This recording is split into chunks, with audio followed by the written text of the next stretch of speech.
Fantako fa rehefa makany amin'ny tempolo ny fianakaviana dia feno fifaliana.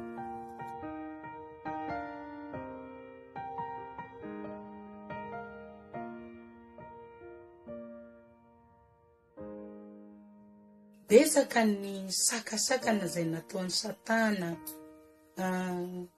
Hatram'izay niainako mbola tsy nandalo sakana, nandalo sedra ohatr'izay tamin'ny fiainako. Rehefa niomana no any amin'ny tempolo izahay dia nanao fikarohana momba ny razambe.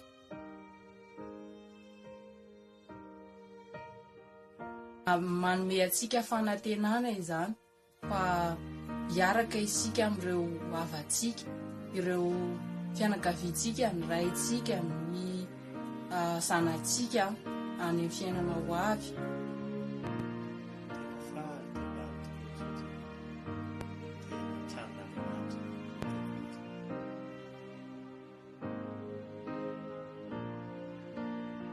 Tsapako fa rehefa nahavita ny fanambadiana mandrakizay izahay dia lasa mifankatia bebe kokoa ny izahay mivady ary lasa fianakaviana mahafinaritra satria mahay mifampiaino, mifampivotra ny ato an-trano.